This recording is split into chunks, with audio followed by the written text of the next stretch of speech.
going on, guys? TowelManPurple here, going over a new version of Amber Steel, basically updated from Tower Offense. Now it's Offense No Tower. Gonna go over the list really quick. Something you may want to take to set champs.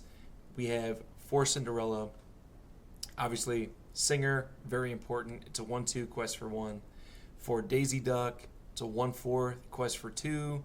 She's just the most aggressive and offensive card possible. Also 1 cost Robin Hood.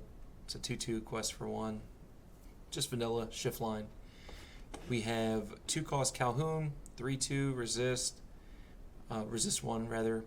During your turn, whenever you challenge and banish a character with it, you gain 2 lore.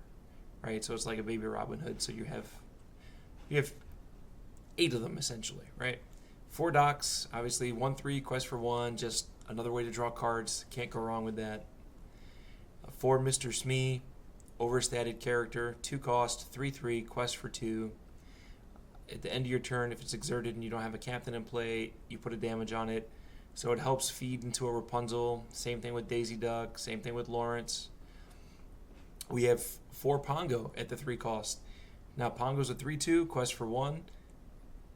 And during your turn, you may pay 2 ink and reveal the top card of your deck. If it's a character, you put it into your hand.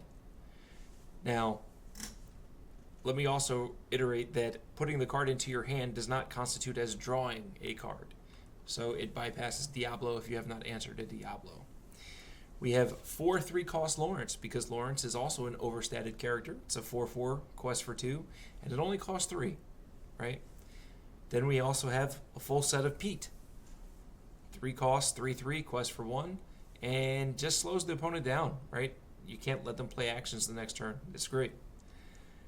4 cost Rapunzel. It's a 1/5 quest for 2, is another major draw source in the deck.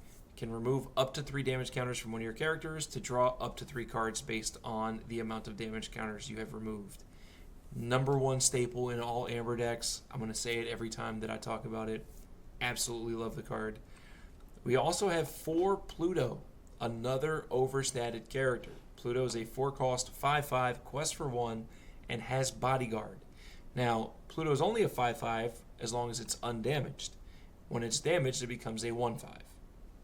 Now, the shift line of Robin Hood that we spoke about, the second half of the card, it is a 3/6 for 5. It shifts for 3, quest for 2. And just like Calhoun, even though Robin Hood came first, whenever this character banishes a character in a challenge, during your turn, you gain 2 lore. However, this card also says if it is banished in a challenge, you get to draw a card. Right? Now, we move on to our songs. We have 4 Let the Storm Rage On. You deal 2 damage and draw a card. Right? 4 Strength of a Raging Fire. You deal damage equal to the number of characters that you have to target character. And both of these songs cost 3, making Cinderella more useful, or extremely useful, right, as she's intended, with Singer 3. And last but not least, we have 4 Imperial Bow. Now, Imperial Bow is a 2-cost item. It says you can exert an ink and it to choose a hero character of yours to gain Challenger 2 and Evasive this turn. Basically allowing you to put up with all of these pesky evasive characters that are being played at the moment. Now, in this deck, we have 4, 8, 12, 16, 24 heroes. So plenty of targets for the bow to go off and be advantageous, we'll say. So currently, this is what I've been looking into. This is what I've been running. Struggles. I think struggling a little bit into Ruby Sapphire.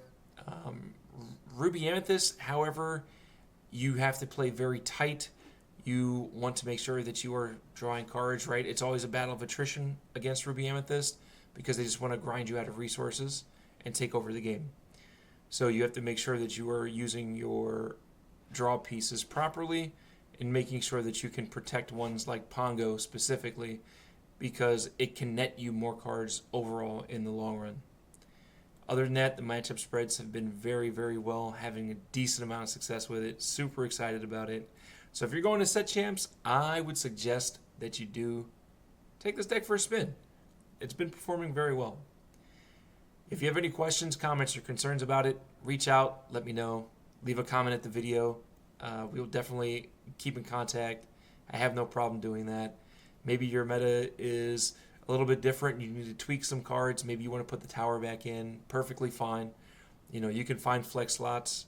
If you want, you can free up some of the uninkables and put some inkables back in. And, you know, maybe you don't feel like dock is 100% necessary, and that's perfectly fine as well. So I would say, once again, if you're new to the channel, please go ahead and hit that smash the like button, the subscribe button, all of that down below. Stay up to date on all the content. Gratefully appreciate everyone that comes out to these videos.